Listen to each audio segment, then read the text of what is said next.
Let's see if we can make head or tail of our story so far. Chapter 1, Bullwinkle was invited to a convention of the Missouri Mooses. Meese. Thank you. Chapter 2, when he and Rocky arrived, they found themselves in the middle of a feud between the Hatfuls and the Floys. Couldn't we sort of skip over this part? Chapter 3, they were seized by the Hatfuls. Very painful, too. And taken to the head of the clan, Devil Dan Hatful, who looked a lot like you-know-who. Say the name. Boris Badenov. You said it. And in Chapter 4, Boris's superior, fearless leader himself, showed up just as our heroes made their getaway. Huh. Everybody understand now? Yes. Then explain it to me. But little or no explanation was needed when Rocky heard a mournful sound behind him. Uh-oh. That sounds like trouble. And he's got a bad cold, too. Bullwinkle, those are bloodhounds.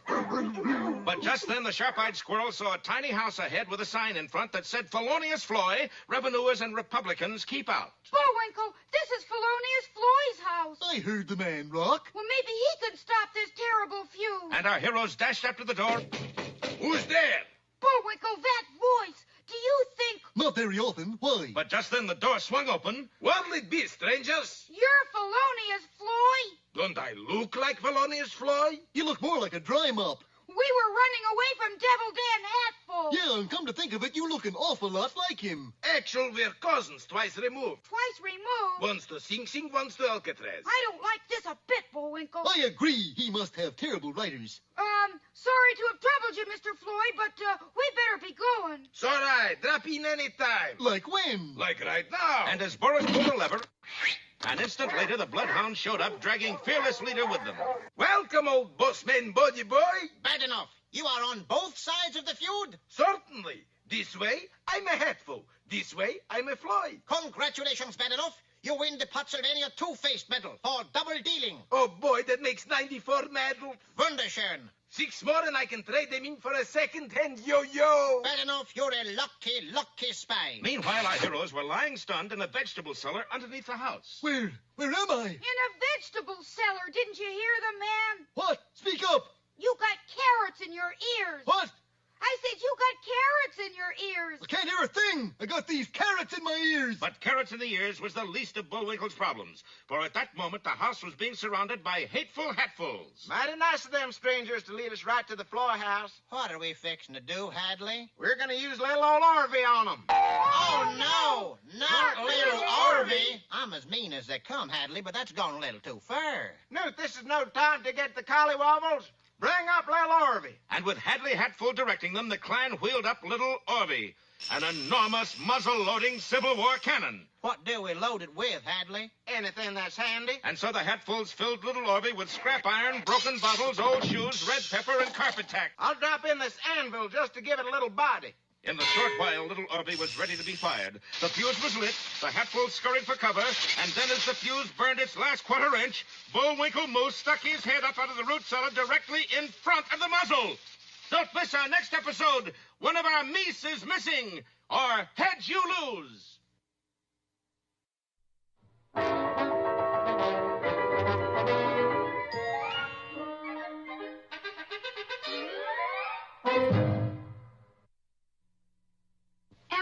Hey, Rocky, watch me pull a rabbit out of my hat. Again? Button up my sleeve. Presto! No doubt about it. I gotta get another hat. Now here's something we hope you'll really like.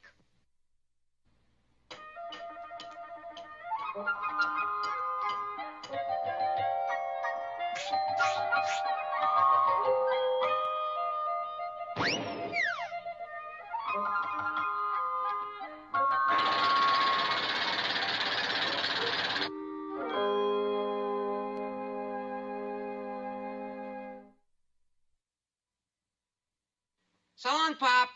Where you off to, Junior? There's a circus going on at the Coliseum. Well, in your present position, you'll never get there to see it.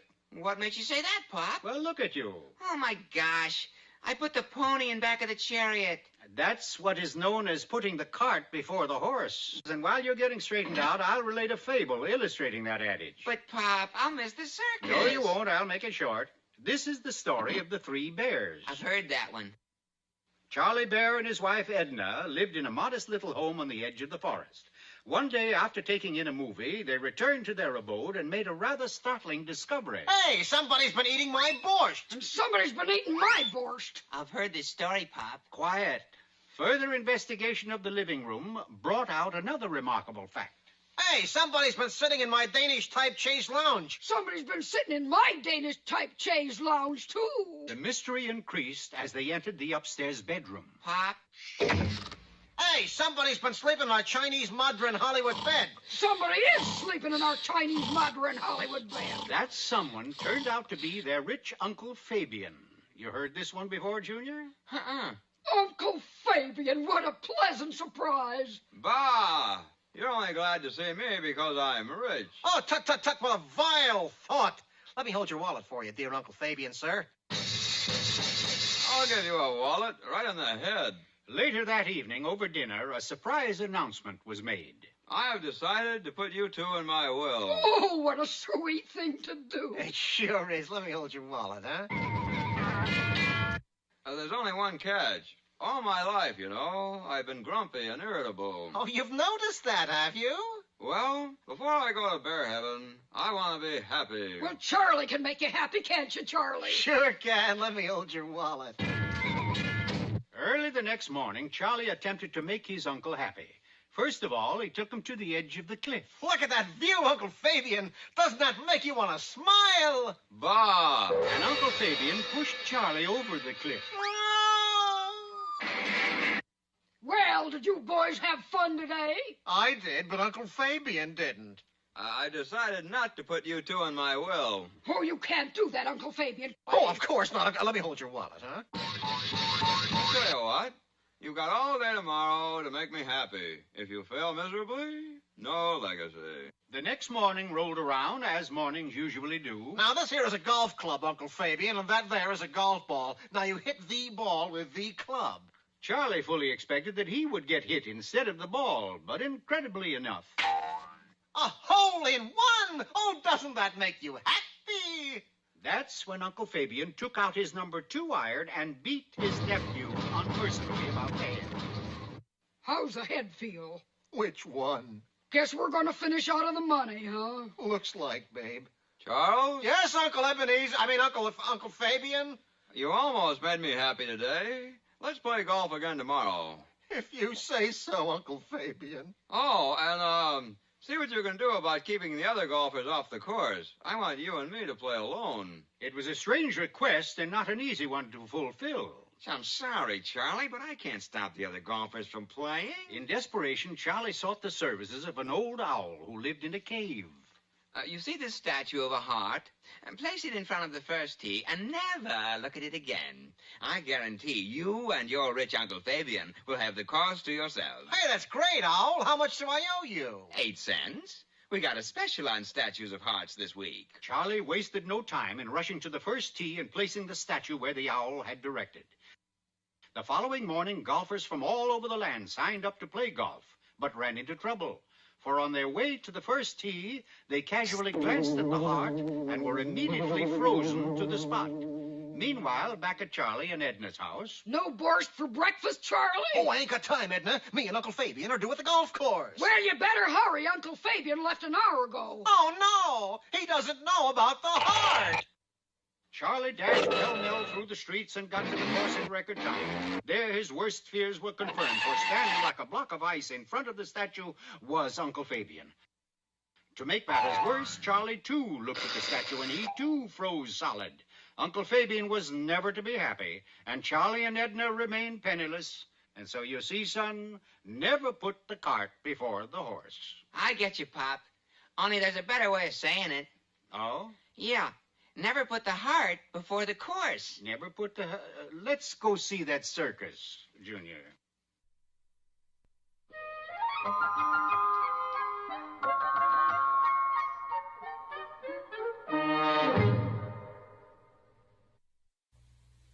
Hi there! Today's poem is all about my grandfather's clock. Sure is a big one. Yup. My grandfather's clock was too large for the shelf, so it stood 90 years on the floor. How come it's not running? See, it says always is treasure and pride. It stopped short, never to go again when the old moose died. Your grandfather's dead, Bullwinkle? Well, exactly. He just sort of disappeared. But that doesn't rhyme so good. And the clock hasn't run all these years, huh? What do you mean all these years? He disappeared yesterday. Yesterday, and the clock stopped? Hey, do you suppose... Uh-oh, let me open her up. Grandpa, it's you! You're expecting maybe John Cameron Swayze? Well, if that don't beat all, how could anybody be so stupid as to get locked up in a clock? Stupid? Why, it's easy. Like this. Oh! Now there's something you don't see every day, Rocky. What's that, Grandpa? A clock with a face on both sides.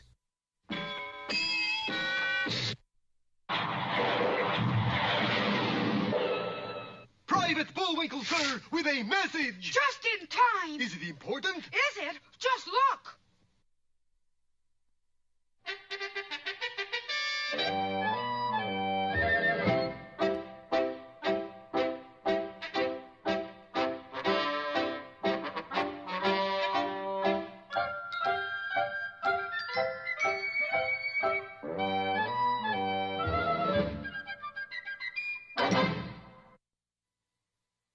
Hello out there. Peabody in here. Anything wrong with the Wayback Machine, Mr. Peabody? Merely changing the fan belt, Sherman. I guess we won't be going back into history then, huh? Oh, on the contrary, my boy, we're all set to invade the city of Paris in the year 1874. Who are we going to meet? The eminent French author Jules Verne.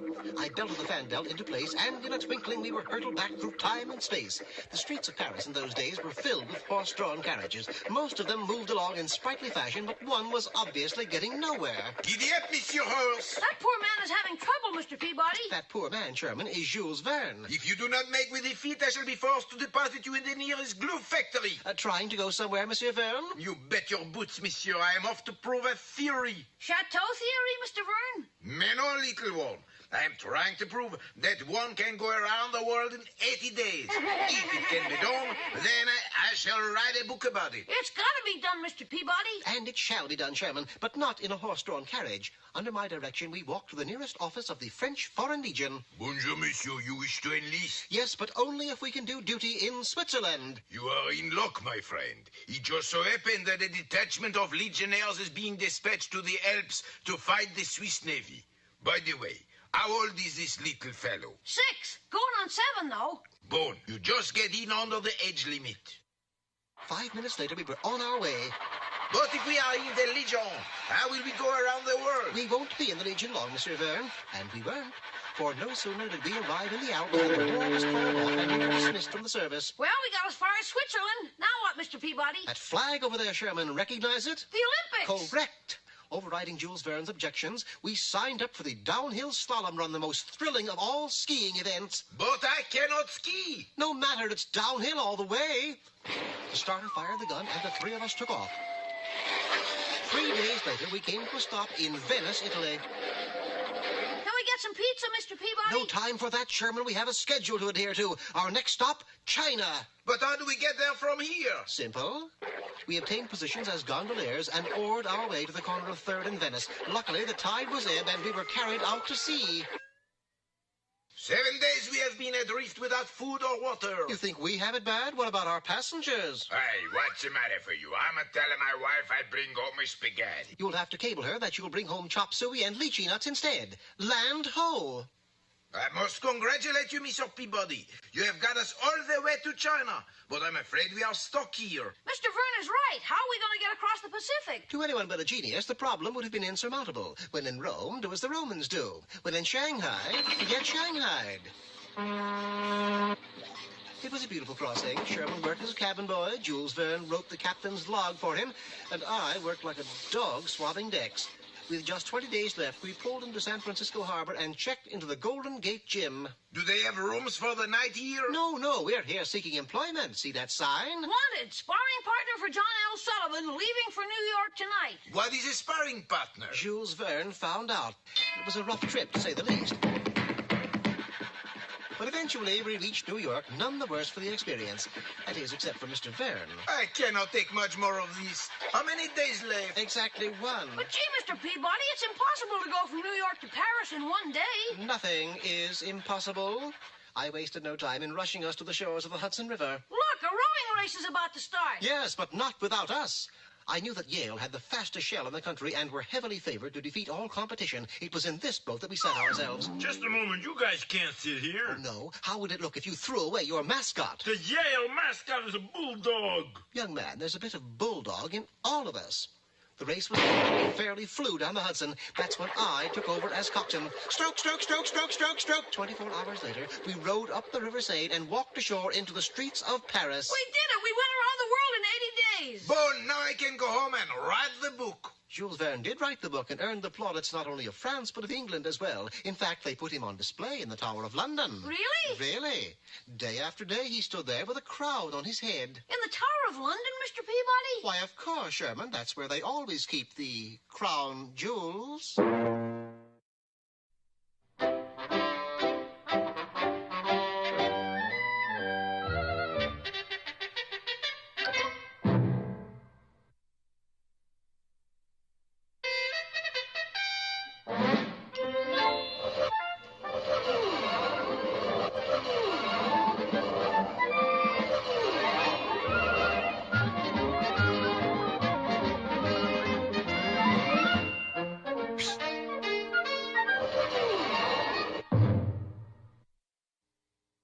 Well, last time we met Little Orby, a huge Civil War cannon, which is now being used as a siege gun in the feud between the Hatfuls and the Floys. Little do the hateful Hatfuls know that there isn't a Floy within miles, for the only people in the house are fearless leader and our old nemesis Boris Badenov, who has merely disguised himself as Felonious Floy.